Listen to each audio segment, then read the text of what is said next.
Hai, apa kabar? Kita berjumpa kembali dalam podcast obrolan singkat koperasi. Nah, menarik sekali kali ini kita akan mengobrol terkait dengan peningkatan produktivitas pertanian melalui bentuk korporasi, salah satunya bentuk koperasi. Dan saat ini venue-nya ada di Galeri Koperasi dan UMKM DIY dan saya juga menggunakan salah satu produk UMKM. Nah, ini menarik sekali tentunya melihat kondisi pandemi saat ini ya. Kalau kita melihat di awal 2020 sempat adanya resesi ekonomi, namun di semester 2 2021 ini adanya pemulihan.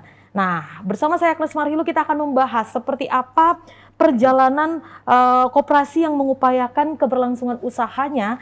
Tentunya mereka mencari cara nih untuk bisa bertahan dan juga memutar otak supaya bisa terus berinovasi. Dan kalau melihat wadah koperasi sendiri ini ada penguatan spirit gotong royong, di mana ini menjadi kunci untuk mengembalikan semangat berusaha masyarakat anggota koperasi yang keuntungannya dapat dirasakan bersama. Nah, seperti apa langkah-langkahnya? Untuk itu nanti kita akan ngobrol singkat mengenai bagaimana langkah-langkah untuk peningkatan produktivitas pertanian melalui bentuk korporasi, salah satunya bentuk koperasi. Sudah hadir narasumber kita pada saat ini. Yang pertama saya sapa terlebih dahulu Kepala Dinas Koperasi dan UKM DIY, Ibu Sri Nuryatiwi. Apa kabar Ibu Siwi? Baik, selamat siang Mbak Agnes. Kemudian yang kedua, Ketua Komisi B DPRD DIY, Pak Danang Wahyu Broto. Apa kabar Pak Danang? Baik Mbak Agnes. Sibuk terus muter-muter tapi tetap semangat ya Pak? Iya, dampingi teman-teman ini di lapangan. Iya. Berikutnya Kepala Dinas Pertanian dan Ketahanan Pangan DIY, Bapak Sugeng Purwanto. Apa kabar Pak Sugeng? Alhamdulillah Mbak Agnes sehat. Baik. Dan tetap semangat. Dan tetap semangat ya. Di penghujung tahun 2021 ini ya. kita terus bersemangat, apalagi kondisi pandemi ini semakin membaik untuk sektor real sendiri juga kita melihat banyak perkembangan yang baik ya. Apalagi meskipun memang ada adaptasi baru, ada penyesuaian, ada protokol kesehatan yang terus diterapkan, tapi ini menjadi sebuah harapan tentunya. Nah, saya ke Ibu Siwi terlebih dahulu. Salah satu program unggulan dari Dinas Koperasi dan UKM di DIY itu adalah Sibakul. Ini salah satu program inovatif untuk mengelola koperasi dan UMKM. Bisa dikenalkan untuk yang menyaksikan podcast kita nih, Ibu Siwi? Ya, gini Mbak Agnes, jadi kalau bicara Sibakul ini kan kayak, nanti orang bakulan ya. Iya. Sibakul ini sebuah sistem ya, jadi sebuah hanya akronim, sebuah sistem di dalam informasi pembinaan baik koperasi dan UMKM. Mau dibawa mana ini koperasinya maupun UMKM-nya. Sekarang mungkin kita stressing hari ini kita akan lebih memfokuskan pada koperasinya gitu ya. Kalau bicara koperasi pasti di dalamnya ada UMKM. UMKM-nya ini UMKM yang mana saja gitu kan. UMKM ini kan kalau kita sudah ada Pergub 82 yang ini sebetulnya UMKM dari sektor pertanian, dari sektor perikanan, semuanya masuk di sana gitu. Nah, terkait dengan ini pasti bicara terhadap Sibakul ini untuk meningkatkan kapasitas mereka. Dari mana nih peningkatannya? Pasti kita lihat terhadap salah satu parameternya adalah peningkatan omset ataupun asetnya. Untuk meningkatkan itu pasti butuh sebuah intervensi, sebuah program. Ya. Nah, intervensinya apa? Melihat terhadap profil mereka. Maka di Sibakul pun, mari kita bergabung di Sibakul hanya dengan NIK, dan itu nanti akan kita ada fitur-fitur untuk melihat profilnya mereka. Ditanya bagaimana pembiayaannya, bagaimana kelembagaannya, maka akan ketemu mereka masuk di klaster yang mana. Maka ini kita kelaskan untuk biar pembinaannya ini tepat sasaran gitu. Tepat program, tepat waktunya, karena kita pun susun di dalam Sibakul ini ada kurikulumnya gitu. Jadi itu Sibakul, maka gabung di Sibakul ini sangat mudah. Banyak benefitnya gitu dari sisi tanpa biaya, Ibu Siwi, tanpa biaya, nah, banyak penting. Ada pembinaan dari SDM-nya, dari kualitas produknya. Kalau bicara koperasi dari sisi kelembagaan koperasinya, bagaimana koperasi itu harus sehat, bagaimana koperasi ini harus baik, ini kan masuk di sana. Baik, nanti kita akan membahas lebih detailnya seperti apa program-program yang nantinya mitra Sibakul ini bisa akses ya. Saya ke Pak Danang terlebih dahulu. Sejauh ini Pak, anggota DPRD DIY sendiri ini mendorong kebijakan yang berpihak kepada koperasi dan UMKM ini sejauh apa Pak Danang? Ya, Makasih Mbak Agnes. Kita di Komisi B DPRDD ini tupoksinya bicara perekonomian dan keuangan daerah. Ini sebuah tupoksi yang cukup luas dan besar gitu ya. Dan kalau melihat tadi sampaikan Bu Siwi, ini sebelah saya juga Pak Sugeng, ini dua mitra kerja kami yang ini menjadi leading sektor bagaimana perekonomian di Jogja ini tumbuh dan berkembang. Nah, terkait kebijakan program kegiatan yang itu secara teknis tentu saja diampu oleh teman-teman dinas. Kami ini di kebijakan di Dewan ini lebih pada bersifat supporting system, baik itu anggaran, perda, legislasi maupun di pengawasan. Dan kami itu juga punya gambaran bahwa koperasi UMKM ini adalah sebuah output gitu ya, bahwa pertumbuhan ekonomi masyarakat yang baik itu berawal dari ide, gagasan, narasi, dan argumentasi. Sehingga kalau kita bicara bagaimana perlindungan terhadap UMKM dan bagaimana itu disupport oleh pemerintah, ini menjadi diskusi kita di rapat-rapat komisi dengan mitra kerja. Yang jelas di tempat Mbak Siwi, koperasi UMKM itu banyak sekali inovasi-inovasi yang sudah mulai tumbuh.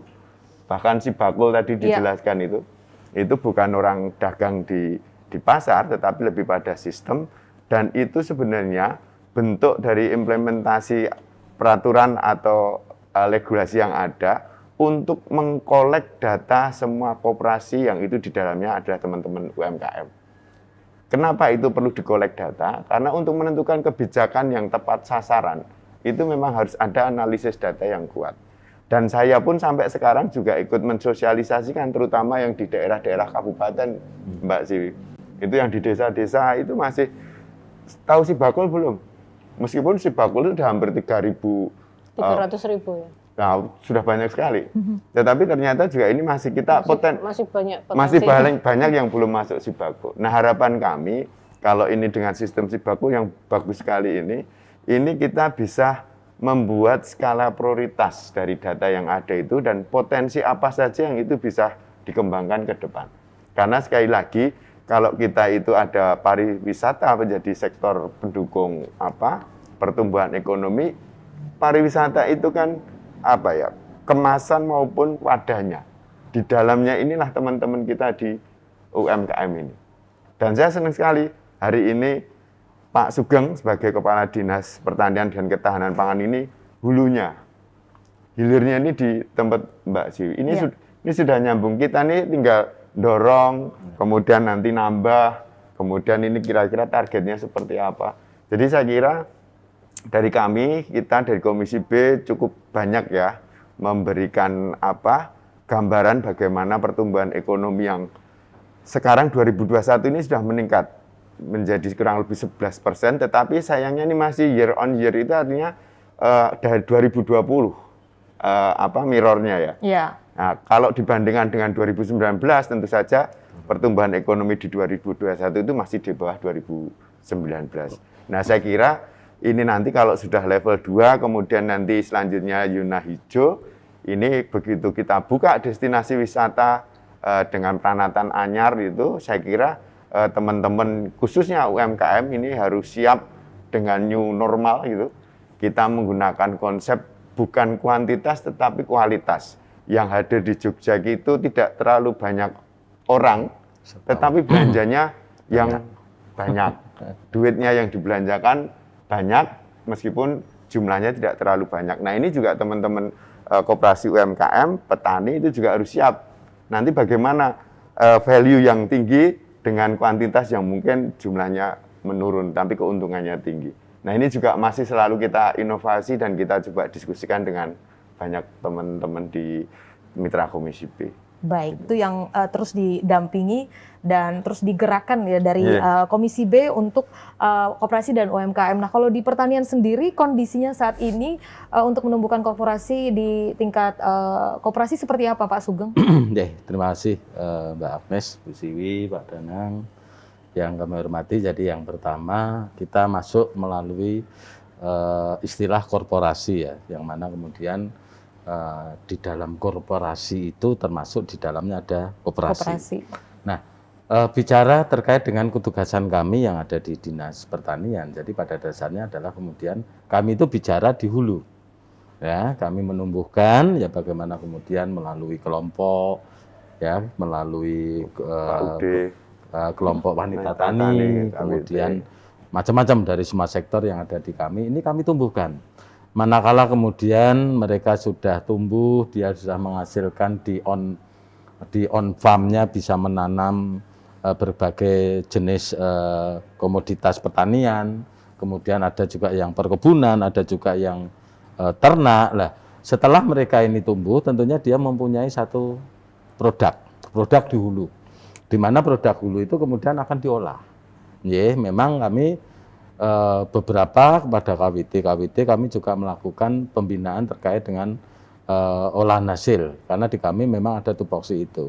Nah, manakala nanti kemudian produk itu kemudian sudah menjadi produk yang tidak bahan mentah, tentunya kami dengan Bu Siwi nanti ada link yang meneruskan kan nanti koperasi UKM ya dengan konsep nanti dari kelompok wanita tani, Agnes, kelompok tani menjadi nanti berkembang menjadi UMKM, jadi binaan dalam arti luas. Ini yang pertama.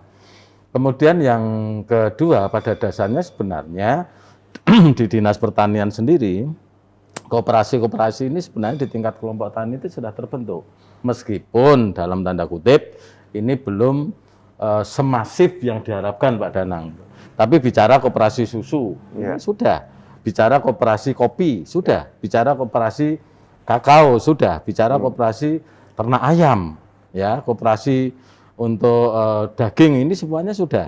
Hanya mungkin nanti setelah kami intent dengan Dinas Koperasi UKM, kemudian dari arahan dari komisi atau dari komisi B atau dari Dewan ini tentunya nanti ini akan lebih diintensifkan, dan ini sesuatu yang menurut saya tidak mustahil untuk ke depan itu. Saya dengan Bu Siwi itu memang harus selalu berdampingan ya. Saya di hulu, Bu Siwi nanti memanfaatkan binaan kami untuk dihilirkan. Ya, jadi prinsipnya seperti itu. Ini untuk korporasinya. Sementara kalau bicara korporasi ya ini dalam arti luas, ini sedang ditumbuhkan juga korporasi petani di tingkat kelompok-kelompok yang gabungan kelompok besar ya, misalnya yang di Nawungan kemarin bawang merah Bu Siwi ya. Ini memang diarahkan untuk korporasi, karena dengan korporasi yang di dalamnya ada koperasi, ini tentunya kan ada wadah formal bagi kelompok-kelompok itu terhadap pemasaran produknya misalnya. Nah, dengan mereka bergabung seperti itu ya, baik melalui koperasi atau korporasi yang lebih besar, ini yang pertama tentunya dia punya bargaining position yang memang lebih kuat, itu yang pertama. Kemudian yang kedua, mereka mempunyai jaminan pasar. Ini yang selama ini yang sering kita lupa ya. Kadang-kadang kita meminta mereka memproduksi sesuatu, tapi kita tidak pernah melengkan pasar pada mereka. Padahal mereka itu yang terpenting apapun yang mereka hasilkan, entah itu pertanian, entah itu UMKM, entah itu dinas-dinas yang lain, ending dari semua kegiatan usaha mereka kan mesti pemasaran. Jadi ini yang terjual ya. Ya, jadi korporasi itu sebenarnya dalam rangka untuk penjaminan ke arah itu. Selain tentunya tadi Pak Danang menyampaikan perbaikan produk. Pak Danang menyampaikan ya Jogja itu sudah mulai harus berpikir dengan pengalaman PPKM ini ya, bagaimana kemudian kami sektor pendukung pariwisata, karena imamnya ya DIY ini kan sebagai kota budaya pendidikan pariwisata. Saya dengan Bu Siwi dan beberapa kepala dinas yang lain ini kan sektor supporting kepada tiga core ini ya. Ya artinya bicara pariwisata sepakat dengan Pak Danang. Ngerso dalem pun juga ngendika jumlah wisatawan secara kuantitas ora penting. Yang penting itu adalah kualitas wisatawannya. Jadi yang kita harapkan kan special interest, wisatawan yang khusus, yang kemudian return to return dengan tadi belanja yang Belanja, lebih tinggi spending daripada money nun yang sewu bener. wonge gedabyak Ya, ning kene ora blonjo malah Buang sampah. meninggal buang sampah. Malah ngotor-ngotori. Nah, itu ngesedaran sendiri ngendika seperti itu. Nah, iso yo malah untuk wisatawan yang minat khusus lah. Iya. Karena disitulah ya devisa itu justru lebih tinggi daripada kemudian kalau wisatawan secara kuantitas. Dalam tanda kutip tetap tidak menafikan. Iya. Kita kan juga tidak akan bisa menolak. Betul. Ya, anak-anak sekolah kita main ke Jogja dan lain-lain itu tetap. Tapi sebenarnya sasaran tembak yang utamanya ya Pak Danang Biriwia itu justru yang special interest yang akan return dan dia benar-benar sedikit tapi mendapatkan devisa yang besar untuk daerah. Seperti Ya, itu, Mbak. jadi special interest ini nantinya mereka harus punya daya tarik yang Iya, kuat. itulah. Kayak itu Iya. nanti jadi trademark, wah kalau ke Jogja produk-produk hasil Kualitas. olah pangan Iya, kualitasnya betul. itu akan punya daya tarik. Nah, Bu Siwi dari Dinas Koperasi dan UMKM sendiri artinya berarti dari kelompok-kelompok yang ada di Dinas Pertanian ini kurasi begitu sampai pada akhirnya nanti mana yang layak untuk ada di UMKM dan koperasi?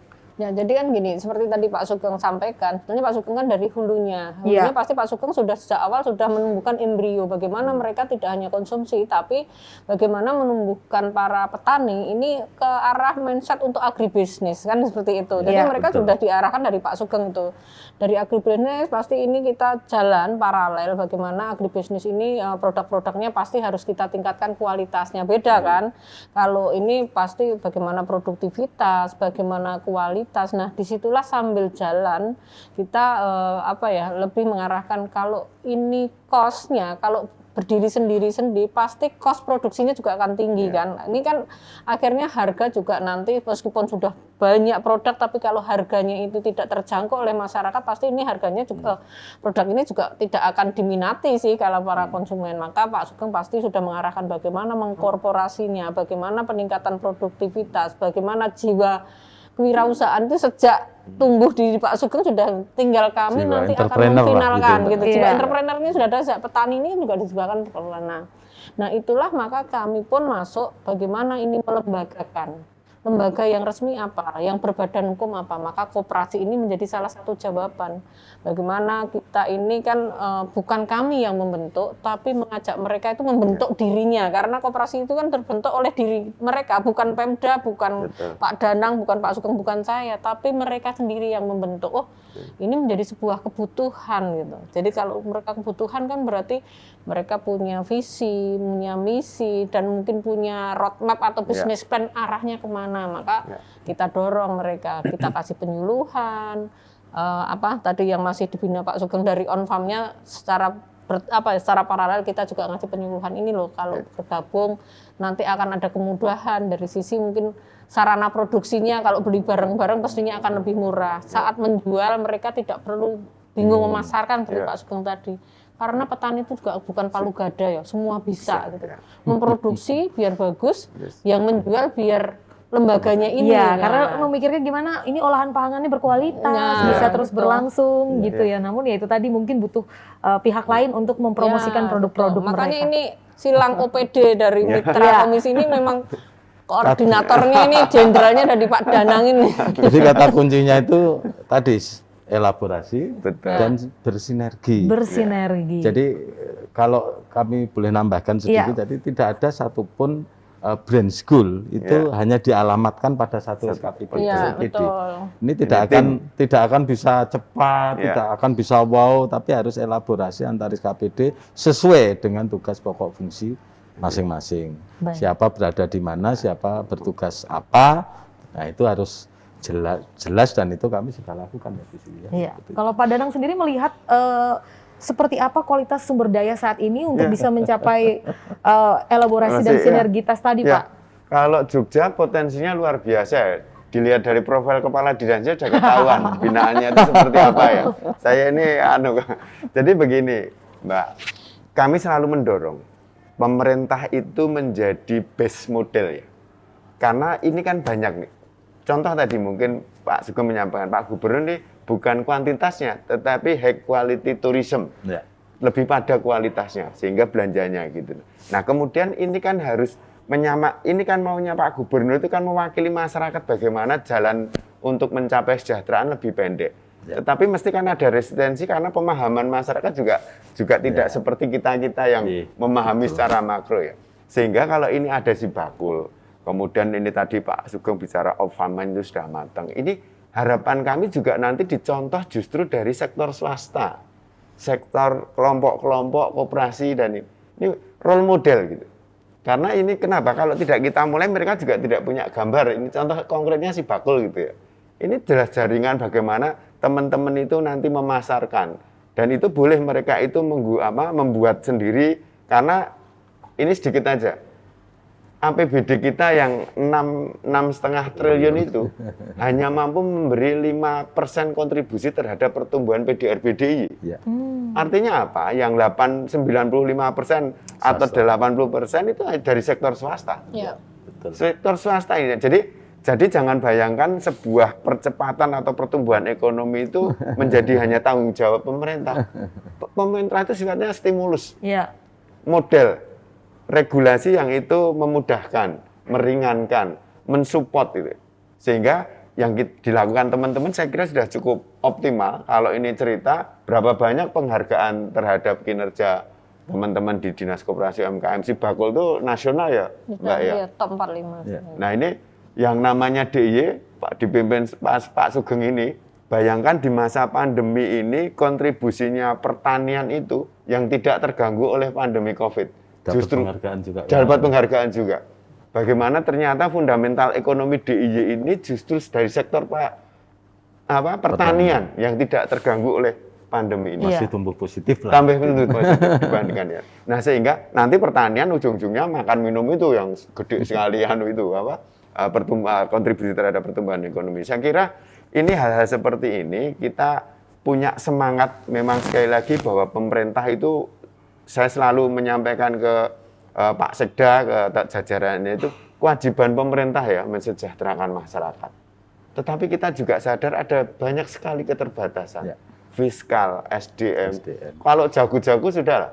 Nah tinggal bagaimana kesadaran masyarakat, sudah ada regulasi yang mudah, sudah ada model, yuk bareng-bareng sektor swasta, masyarakat ini sudah ada gambarnya begitu, sudah ada Mbak Siwi ini disiapkan itu untuk masyarakat. Kenapa swasta nggak bikin juga galeri yang itu memang skalanya internasional di pasar sendiri.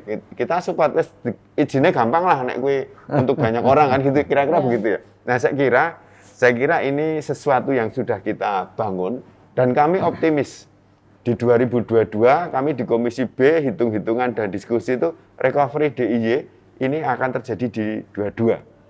Karena memang dari program kegiatan yang kemarin kita bahas dalam pembahasan buku RAPBD 22 ini tercermin. Ini tadi sebelum ini kita diskusi Mbak dengan menggunakan DAK, dengan dana S itu program kegiatannya seperti apa.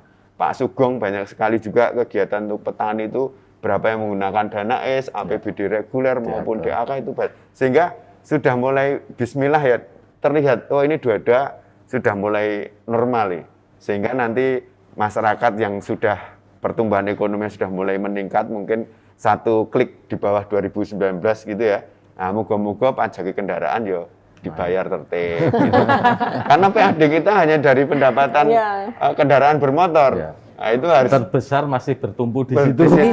Jadi kalau ketua komisi ngomong itu tidak hanya sektor pertanian, UMKM, pariwisata, jadi sudah pendapatannya. Sehingga kami selalu juga bilang ini ada keringanan itu untuk denda sampai 2 Desember gitu. Betul, sampai Desember. Harapannya apa? Kami juga merasa prihatin dengan masyarakat karena PAD kita juga di masa pandemi ini turun drastis. Hampir 30%. Biasanya 2,5 triliun, sekarang 1,8. Sementara program untuk recovery dan kesehatan ini kan terus kita landingkan. Dan salah satu fungsi atau tugas konstitusi saya itu kan pengawasan program kegiatan yang ada di masyarakat. Jadi tadi dengan teman-temannya, stafnya Mbak Siwi, kami memastikan bahwa ada bintek pelatihan untuk PIRT. Sampai sertifikasi. Sampai sertifikasi BP POM waktu itu. Luar jalan, karena ini memang daya dukung pemerintah. Dari Pak Sugeng, tiap hari diajak ngubeng untuk melihat pertanian, penaken negara pangan gitu ya, pembibitan banyak sekali. Nah, kami salah satu fungsinya bukan ngawasi personal Pak Sugeng tetap ganteng gitu ya, Bu Sri Jatan, tapi bagaimana kinerja pemerintah daerah istimewa Yogyakarta ini melalui program kegiatan yang itu sumber PAD-nya dari pajak masyarakat ini mampu menjadi stimulus masyarakat untuk bisa menjadi daya ungkit recovery ekonomi di dua-dua. Dan kami optimis, dan ini tadi diskusinya dua-dua RAPBD kita sudah banyak kesamaan, kayaknya kita bukan tapi optimis lah pertumbuhan ekonomi nanti akan cepat. Baik. Jadi ini masih ada waktu sekitar 3 bulan, jadi segera ya yang belum bayar pajak ya Pak ya. Mantap. Karena ya itu pasti akan punya pengaruh untuk segala sektor betul. Baik. Karena ya itu tadi harapannya di 2022 ini sudah kembali pulih ya Pak ya. Untuk rancangan anggaran juga nantinya pasti bisa dimaksimalkan. Baik, nanti kita masih akan lanjutkan untuk obrolan singkat koperasi, tetaplah bersama kami.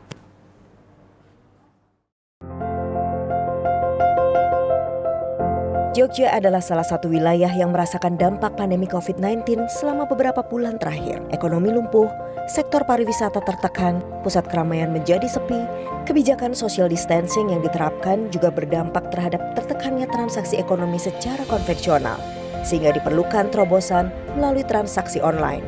Pemerintah daerah memfasilitasi kebutuhan transaksi online dengan mengembangkan fitur Market Hub dalam sistem aplikasi Sibakul Jogja. Sibakul Jogja memfasilitasi pemasaran produk-produk UMKM Mitra Sibakul yang terdampak COVID-19 dengan ketentuan produknya aman, higienis, dan prosesnya sudah memenuhi penerapan protokol kesehatan untuk penanganan COVID-19.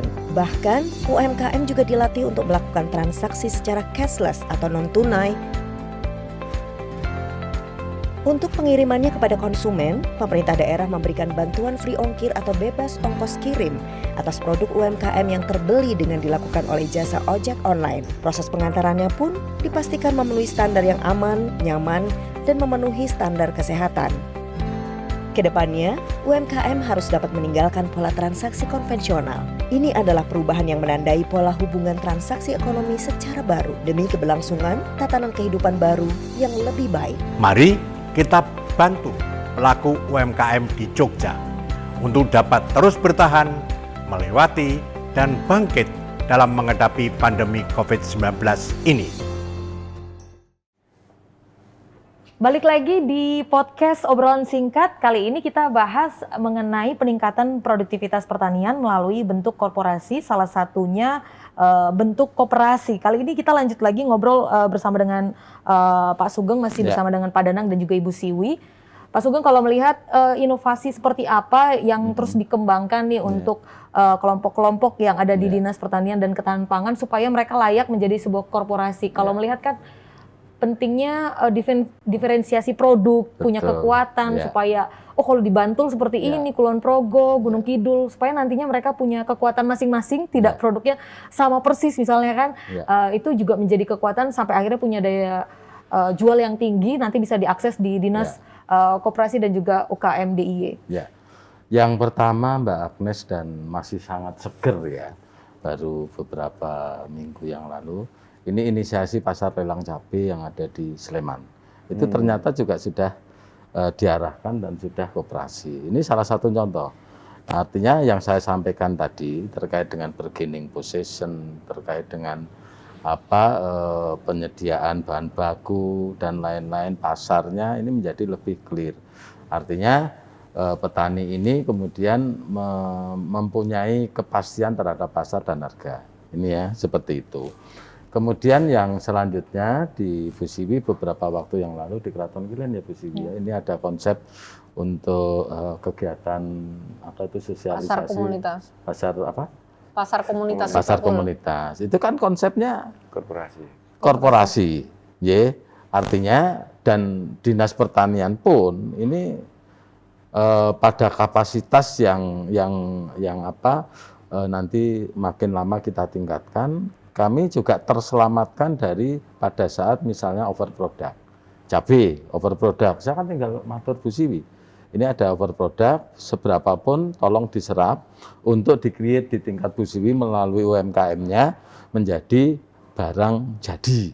Dari cabai menjadi sambal pecel, menjadi bubuk cabai seperti itu. Iya, kemasan ya Pak. Kemasan, Bisa jadi dijual kemanapun. ya seperti itu. Terus kemudian ya kami kebetulan ada tupoksi juga untuk pengolahan pangan lokal. Ya.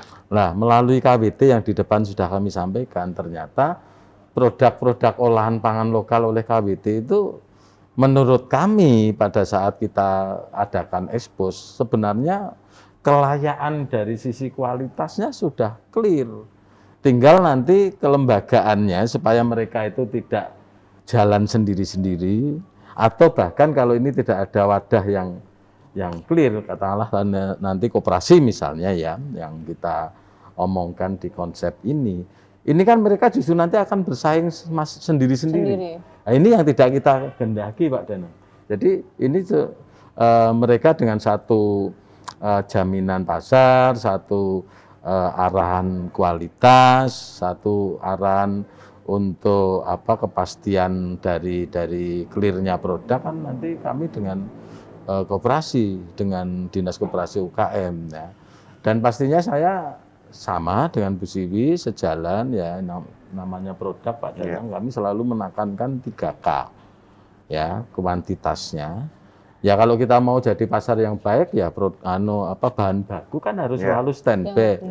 Ya, olahannya di beliau, bahan bakunya kami harus selalu siap, satu kuantitas. Kedua, tentunya untuk bisa apalagi masuk ke Sibagul ya, kualitas ini harus ada jaminan kan. Bu Siwi sudah punya passing grade terhadap kualitas kalau mereka ingin masuk ke Sibagul. Kemudian kelemahan dari teman-teman kelompok yang kami bina ya. Kalau permintaan itu sporadis, sekarang saya minta salak ya 10 ton, itu mungkin dia mudah. Tapi begitu setiap bulan 10 ton kesulitan. Sulit. Nah, ini yang ya, kemudian harus siap dengan permintaan yang besar. Iya, kita kontinuitasnya ya. Ya, kontinuitas. Jadi 3K ini harus ada. Lah, kalau manakala musimnya itu tidak pas musim rame ya dengan korporasi ini bisa bicara dengan wilayah lain ya. Kalau lagi overproduct bisa di-create menjadi sirup salak, keripik salak. Nah, ada di sini ya. Ada macam-macam lah itu ya. Nah, disitulah yang kemudian kami ingin menyampaikan bahwa memang nuansa iklim integrasi ya dengan teman-teman itu memang harus sudah dilakukan. Ya kita tidak bisa lagi untuk kalau penari itu terus joget dewi-dewi itu udah nggak bisa. Kita memang harus sinergi ya. Satu hal kalau kita keangkat ini adalah untuk mewujudkan visi misinya Pak Gub. Ya, cuman masalahnya nanti saya joget di mana, Bu Siwi joget di mana. Nah, ini nanti ya orkestranya ini nanti akan didorong, dievaluasi oleh Pak Danang, harmonisasinya itu seperti itu. Jadi memang yang tadi saya matur bicara pariwisata bukan berarti Pak Singgih, ya kan? Bicara pertanian bukan berarti saya. Contoh paling gampang clear di lapangan. Kalau saya butuh saluran sekunder, primer, kan saya nggak punya tupoksi untuk membangun saluran primer. Yang punya itu kan PU. Saya harus matur ke PU. Saya punya binaan KWT yang sudah clear. Ya kalau sudah produknya udah clear, sudah saya awali, ya saya serahkan ke Bu Siwi untuk diangkat menjadi koperasi UMKM kan seperti itu. Ini elaborasinya memang harus seperti itu. Jadi ya kalau Gojeknya ya kita tuh nggak boleh lagi ada dusta di antara kita kan gitu. Jadi ya, harus benar-benar clear ke depannya itu bahasa korporasi itu tidak kooperasi tidak hanya untuk mereka, tapi kami sendiri juga harus sinergi. Itu yang kata kuncinya menurut kami seperti itu. Yang kami lakukan pertanian seperti itu. Seperti itu dari Ya. Dinas Pertanian dan Ketahanan Pangan. Saya Iya. lanjutkan ke Ibu Siwi, artinya dari produksinya sudah layak, kemudian bagaimana nantinya bisa kelembagaannya. Nah ini Ya. kan yang paling penting juga legalitas ya Ibu ya. Nah berarti di Sibakul ini buat mereka yang mendaftarkan untuk akses legalitasnya nanti bisa mendapat edukasi, karena kan pasti butuh pengetahuan nih dari PIRT, kemudian halal, BPOM seperti itu butuh sekali edukasi apa saja yang harus disiapkan Ibu. Ya, jadi gini, kalau bicara kelembagaan tadi Pak Sugeng kan nanti kalau ini bukan koperasi petani, masih sendiri-sendiri, tapi tadi sudah kami sampaikan bagaimana mereka kita bentuk untuk membranding, untuk bergabung menjadi sebuah lembaga yang resmi berbadan hukum. Ini kan kalau bicara koperasi, meskipun di Pak Sugeng sudah ada embrio bagaimana Gapoktan, bagaimana KWT, ini sebuah pilihan, sebetulnya kan seperti itu. Maka pilihan itu pasti pemerintah itu kan mengarahkan, istilahnya kalau anak sama bapak itu kan kita tidak bisa memiliki, tapi kita mengarahkan kok untuk arah mereka untuk biar bagus, biar memang mereka kalau bicara kesejahteraan pasti mereka untuk sejahtera kan gitu. Nah, bicara di Sibakul memang legalitas ini kan ada dua hal. Legalitas dari sisi koperasi, mereka kita arahkan koperasi tidak hanya calon koperasi saja, tapi bagaimana mereka juga memiliki kaidah-kaidah dalam prinsip-prinsip koperasi kan. Mereka berbadan hukum resmi, punya NIK, punya sertifikat, bagaimana pengelolaan dari sisi koperasi, kelembagaannya. Kalau membentuk mungkin dengan Undang-Undang Cipta Kerja, dengan PP 7, ini kan sekarang tidak perlu banyak. Kalau dulu syaratnya 20 orang, sekarang hanya 9 orang. Tapi tidak hanya 9 orang yuk kita bentuk, tapi bagaimana mereka itu membentuk ada sebuah visi atau misi tadi yang memang ini saya ini bentuk karena saya butuh, menjadi sebuah kebutuhan. Karena bukan jumlah koperasinya, tapi kan kualitas. Pak Sugeng tadi sampaikan kualitasnya gitu. Nah, karena dengan bentuknya kelembagaan dalam sebuah wadah, ini rentang kendali bagi Pak Danang, Pak Sugeng, bagi saya itu rentang kendalinya akan mudah. Tidak satu person. Ini mungkin bukan kami itu kok ini nggak disentuh, mungkin keterjangkauan kami karena SDM kami ini terbatas. Maka kalau bentuk lembaga ini kan ambil PIC 1 ini sudah gitu kan, transfernya seperti itu. Jadi ini kalau di Sibakul kita dari sisi kelembagaan dari sisi koperasi kami melakukan pembinaan, pendampingan, pengawasan. Kami juga ini punya inovasi dengan klinik koperasi Pak Danang, Pak. Jadi kami ada klinik koperasi.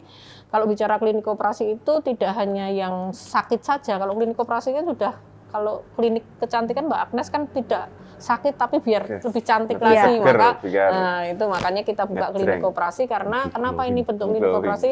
Karena kita masih mengidentifikasi data lagi. Masih banyak koperasi yang memang belum tahu seutuhnya tentang koperasi itu apa. Gitu, maka kita buka dan di situ kita ada SDM yang nanti akan mendampingi. Pasti butuh sistem Sibakul ini hanya sebuah sistem tools, tapi Sibakul akan jalan atau enggak ini tergantung bisnis proses yang ada di dalamnya. Ini untuk koperasinya. Untuk UMKM-nya yang di dalam anggota koperasi itu kan ada UMKM, pasti kita juga akan legalkan mereka yang tadinya informal menjadi formal. Dia harus punya nomor induk berusaha. Yang ini kami juga kolaborasi dengan OPD, dengan DPPM. Memang di sana ada perizinan, OSS. Kesulitan ini keragaan dari mungkin keragaan mitranya Pak Sugeng. Ini kan petani itu masih ada yang kita juga UMKM kita juga keragaannya beda-beda, kemampuan mereka juga beda-beda. Maka kita dampingi. Kami menggandeng dengan relawan-relawan untuk mendampingi untuk mereka masuk di OSS gitu. Online, tapi kan ini online gampang kok, tapi tidak mudah online. Syaratnya. Nah, ini kan itu. Nah, setelah itu legalitas terhadap produknya. Pasti kita juga akan lihat mana sih sebetulnya yang tadi Pak Sugeng udah bagus.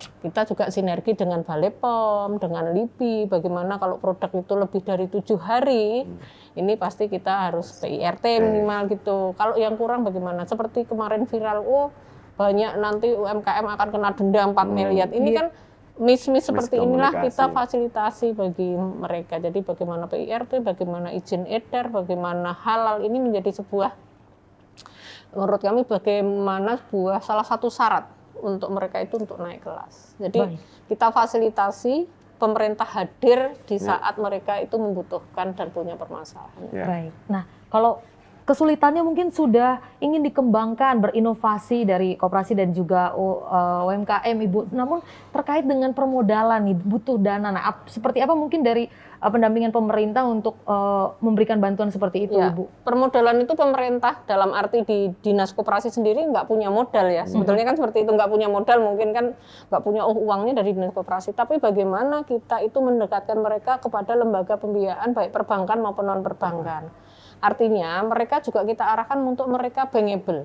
Bankable itu kan mereka ada pencatatan, persyaratan. Maka saat kita melakukan pembinaan, kita juga arahkan sekarang dengan cashless, dengan KRIS. Yang ini juga kita sinergi dengan Bank Indonesia, dengan Bank BPD. Secara tidak langsung di situ ada edukasi mereka mencatat terhadap aktivitasnya. Mereka kan tercatat. Kalau suruh jualannya apa, Pak Danang di Preso kan sering ke lapangan masuk kantong sini kan udah ini untuk beli makanan jajanan anaknya, untuk jagung, untuk ini. Padahal ini penting saat kita beli bahan bakunya berapa. Nah ini kalau kita langsung mungkin menuju seperti itu agak sulit ya. Agak sulit itu dalam arti kan mungkin bukan sudah nggak punya waktu, tapi saat kita dorong Mika Cashless secara tidak langsung akan ada pencatatan. Mereka akan arahkan, maka dari sisi pembiayaan pasti kita arahkan untuk mendekatkan, memfasilitasi untuk akses itu. Banyak program skema dari pemerintah yang tadi lembaga pembiayaan maupun non-perbankan yang itu sudah concern terhadap pembiayaan ini. Tapi ada 3 hal yang sering saya sampaikan ke teman-teman. Di pembiayaan itu ada 3 hal sukses. Kalau bicara sukses mungkin dari sisi lembaga pembiayaan ini sukses terhadap penyaluran, tapi satu lagi sukses terhadap pemanfaatan, dimanfaatkan sesuai dengan proposalnya saat awal enggak, dan sukses pengembalian. Jangan sampai ini dipakai konsumsi karena ini untuk produktif gitu kan. Nah itulah 3 sukses itu yang kalau memang belum perlu ya jangan, yuk kita ini gitu. Tapi ya ini sebuah sebuah pembelajaran seperti Pak Sugeng sampaikan, ini tahap itu dalam arti kita ya setapak dengan yang namanya naik kelas, kita ada yang bisa akselerasi, ada yang bisa akselerasi, tapi ada yang memang normatif gitu. Nah ini kan tergantung gerakan, maka kita harus tahu. Motonya UMKM naik kelas itu dalam menurut saya, karena program kegiatannya banyak sekali. Bagaimana koperasi itu adalah soko guru ekonomi yang itu atas kesadaran gitu ya. Kemudian ini dicoba dimarap untuk menjadi korporasi gitu. Itu saya kira mungkin di Indonesia satu-satunya di DIY lah. Bagaimana yang sesuatu yang ini gotong royong kemudian menjadi skala industri ini kan cukup luar biasa. Apa yang harus dikerjakan saya sudah bayangin banyak banget itu aspek yang harus dilakukan, dan itu berjalan. Baik, nah kalau Pak Danang sendiri melihat dari UMKM dan koperasi sendiri ini, mereka kan untuk keberlangsungan, untuk supaya mereka bisa bersaing, selain tadi dari kualitas, tentunya pengelolaan keuangannya. Ini penting sekali nih Pak. Betul. Seperti apa sejauh ini mereka punya konsistensi untuk bisa mengatur itu? Justru itu. Kalau ini pemerintah ini, saya dengan Mbak Siwi, dengan teman-teman yang lain, Pak Sugeng, ini program kegiatan bagaimana peningkatan kualitas itu pelatihannya sudah banyak banget, Bintek. Masalah klasiknya UMKM itu hanya 3 toh. Masalah modal tadi disinggung, wes blodon, wes ono kur, ada kredit apa-apa, ambillah. Itu untuk usaha mesti harus ada modal di luar kantong sendiri. Kemudian pemasaran, Mbak Siwi ini sampai bikin galeri, sampai dinia, dari ongkir, itu ada programnya. Yang ketiga, masalah klasiknya itu kembali ke manajemen. Antara dagangan dengan duit masak ini campur. Itu juga masalah klasik ya. Manajemen keluarga. Masalah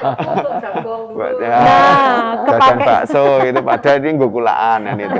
Nah, saya di lapangan melihat langsung pelatihan-pelatihan itu banyak. Nah, sehingga tadi Mbak Anes menyinggung bahwa ini memang harus kesadaran kebersamaan kita bahwa apa yang sudah diprogramkan pemerintah itu juga disambut baik dengan masyarakat. Jangan dikasih pelatihan 3 hari gitu sudah tapi tidak mau berubah perilaku. Sudah disiapkan outlet gitu sampai ke bandaranya, ini bagus banget itu pasar pasar kota gede itu dengan difasilitasi pemerintah, ya tingkatkan kualitas sehingga ketika dikurasi masuk ke sana. Nah, kembali lagi kesadaran masyarakat juga, pemerintah sudah berusaha, masyarakat kembali lagi high quality tourism itu tadi Pak Sugeng, ini loh targetnya. Kalau ini kita punya target berarti kita harus menyesuaikan ini.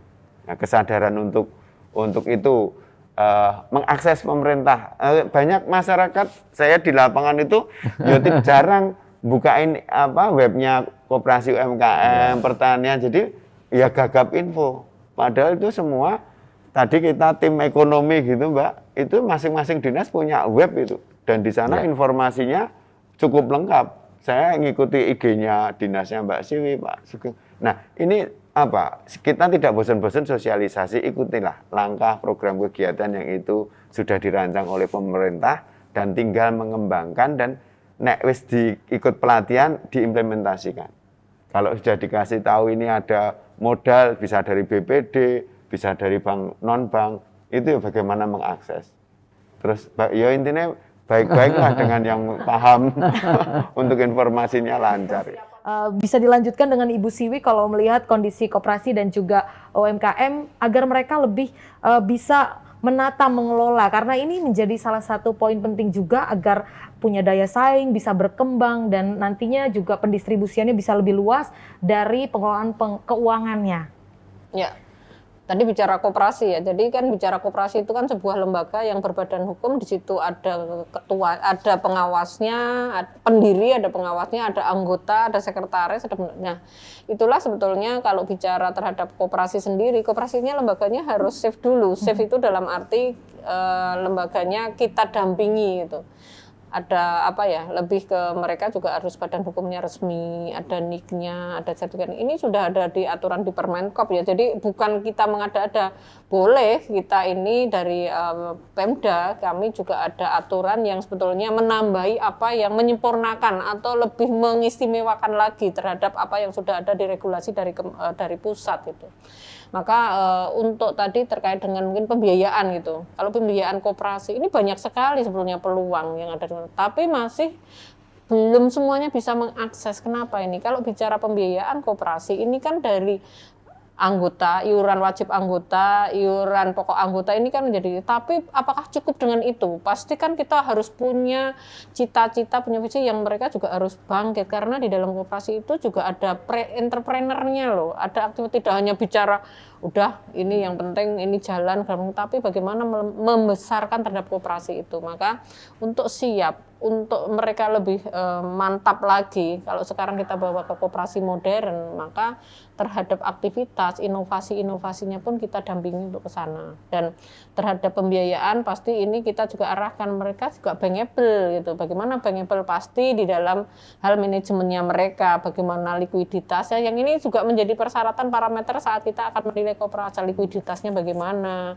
Ini kalau bicara yang simpan pinjam, bagaimana manajemennya, bagaimana terhadap pengawasannya. Dan satu lagi, koperasi di kita itu kan macamnya banyak, dari koperasi simpan pinjam, koperasi sektor real, yang ini kalau kita lihat di sini memang yang masih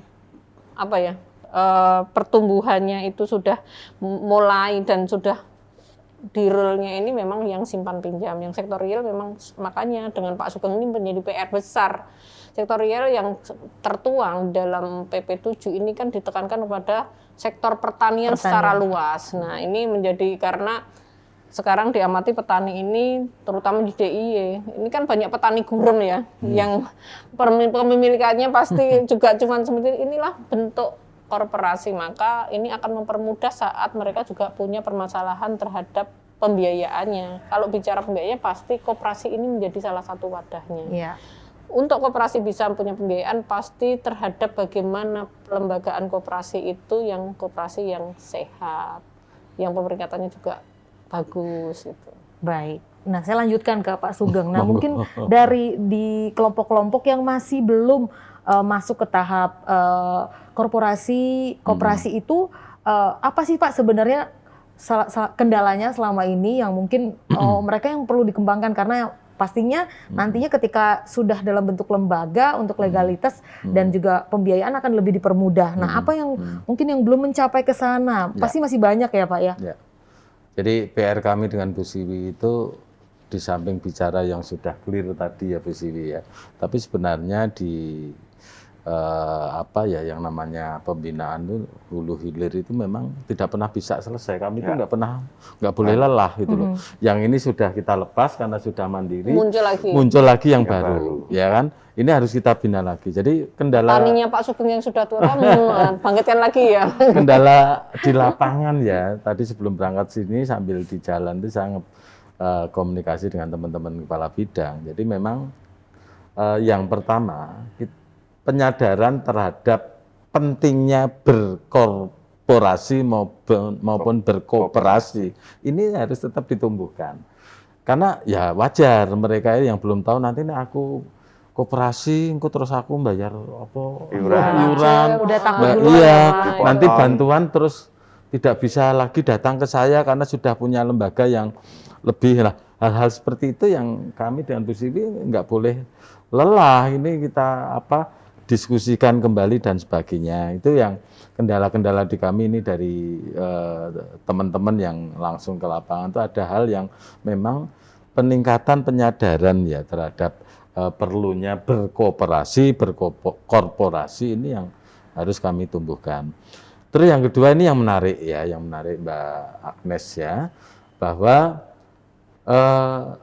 fakta di lapangan kan saya pernah matur di kesempatan yang lain ya bahwa petani kami ini yang sepuh ya usianya di atas 50 tahun ini ternyata sudah mendominasi kira-kira 60-70%. Jadi butuh regenerasi yang muda, Nah, petani artinya muda ya Pak. Bagaimana kami dengan teman-teman Bu Siwi dipus oleh ke Dewan, di komisi, tapi kalau pelakunya sendiri sudah usianya setengah abad lebih ya, penerimaan tidak menafikan bahwa yang sepuh itu tidak bisa apa-apa, bukan, tapi kecepatan untuk kemudian mengakses inovasi-inovasi baru ini yang kemudian memang ada kendala juga ini. Pramila, kami ini semangat dari Pak Menteri Pertanian ingin menciptakan 1 juta petani milenial. Nah, untuk bicara di DIY sendiri, ini memang Pak Gub dawuh, ini nanti 2022-2023 ini harus tercipta 3.000 petani milenial. Sejauh ini sudah berapa Pak? Sekarang 614, hampir 700 ya Pak. Petani milenial. Cuman jangan salah, bahwa petani milenial yang dimaksud bukan asal anak muda jadi petani, bukan, tapi mereka Mbak Pacul terus jadi petani itu enggak. Bukan, yang kita hitung adalah petani muda yang berkarya, yang sudah mempunyai aset maupun akses yang luar biasa, yang memang ya kira-kira kalau bahasa gampangnya indikatornya sudah menjadi pengusaha tani ya yang muda lah. Makanya kami ini getol sekali ya untuk kemudian mempush untuk terciptanya generasi-generasi petani milenial. Sambil lalu untuk menyelesaikan permasalahan terkait dengan regenerasi petani yang faktanya udah sepuh-sepuh ya. Kalau yang sepuh dengan 2.500 meter mesti nggak hidup. Tapi yang muda dengan 2.500 meter dengan pemilihan produk yang bagus, dengan tinggi, dengan nanti off farm-nya di-create bersama dengan Bu Siwi 2.500 ini bisa menjadi jutawan gitu kan. Karena mungkin pemilihan nanti komoditasnya yang bernilai ekonomi tinggi, setelah on farm-nya selesai di-create lagi di off farm-nya untuk olahan-olahan yang eksklusif. Kemasannya juga sudah kemasan-kemasan yang marketable itu, seperti itu. Terus yang selanjutnya yang ketiga, kami sudah mulai merubah image ya. Kalau selama ini petani kita itu yang penting aku nandur, perkara sesuk hasilnya itu payu dibutuhke apa ora masalah. Nah, sekarang kami itu sudah mulai menginisiasi ya, bertanamlah ya, berusaha tanilah untuk produk-produk yang memang market driven, yang diminta pasar tuh apa? Jiwa entrepreneurnya harus. Entrepreneurnya tadi Bu Siwi sampaikan itu yang kami tumbuhkan saat ini, dan yang cepat bisa menangkap adalah generasi milenial, yang artinya kalau bicara generasi milenial itu ya kenal IT, usianya 19 sampai 39 tahun. Pak Sugeng sudah nggak masuk. Nah, saya masih nggak masuk. Pak Danang masih. Oh, Pak Danang masih. Nah, jangan salah, tapi jangan salah Mbak Agnes. Saya dengan Bu Siwi bisa masuk. Bisa. Karena kriteria kedua selain usia, masih mempunyai jiwa muda. Nah, ini itu penting masuk sebenarnya. tadi. Walaupun sepuh kalau inovatif, Betul. ya, Terus gaul, generasi sepuh yang wow, enggak apa-apa. Jadi milenial tuh yang memang usianya itu tadi 1939 atau yang masih berjiwa muda. Jadi Tapi masuk sebenarnya Pak Sugeng sama Pak Danang masuk ya. Masuk. masuk. Mbak Agnes terutama masuk. Wah, Iya. Wah, Mbak Saya Agnes masuk geng, milenial banget. Tapi memang Anaknya milenial kalau milenial.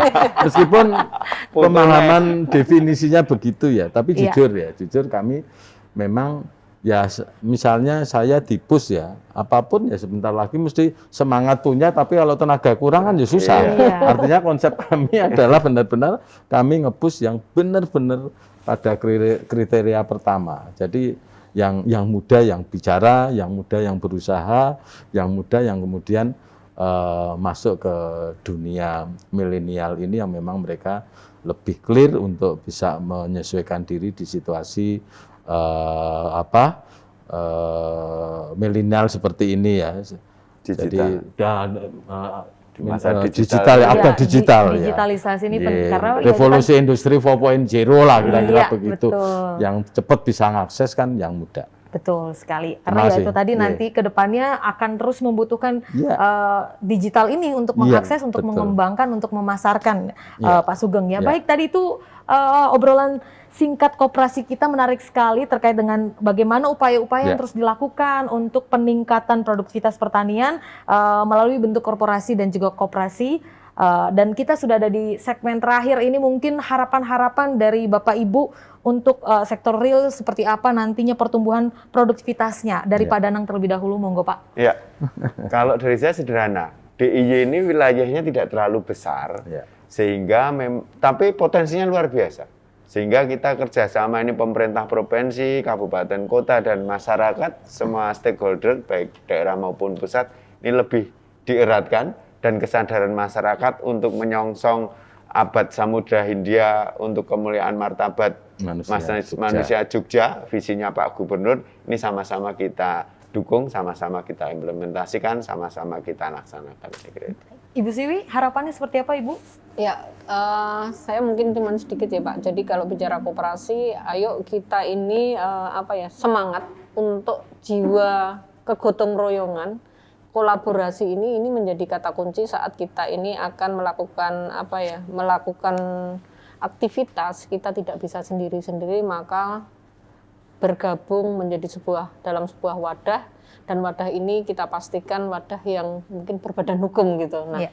koperasi ini menjadi salah satu solusinya. Tapi koperasi tidak akan bisa jaya, tidak akan bisa tangguh tanpa ada komitmen kita bersama. Baik, itu tadi dari Ibu Siwi, harapan dari Pak Sugeng. Ya, kami berharap ya melalui fasilitasi pembinaan pendampingan kepada masyarakat tani, khususnya kalau kami bicara bagaimana konsep kemudian ke arah koperasi, korporasi, tapi yang terpenting adalah kami berharap ada semangat, ada inovasi, ada kreativitas, dan pastinya percayalah bahwa kami pemerintah ada di belakang rekan-rekan semua, kami kira itu. Baik, terima kasih Pak Sugeng. Itu tadi podcast obrolan singkat koperasi. Terima kasih untuk narasumber yang sudah tadi terus menggerakkan ini juga sebagai bentuk sosialisasi untuk peningkatan produktivitas pertanian melalui bentuk korporasi, salah satunya bentuk koperasi. Terima kasih Ibu Siwi selaku Kepala Dinas Koperasi dan UKM DIY,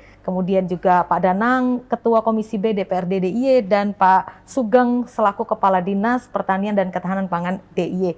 Baik, demikian podcast obrolan singkat koperasi kita. Jangan lupa untuk like, comment, share, dan juga subscribe channel YouTube dari Dinas Koperasi dan UKM DIY. Sampai jumpa.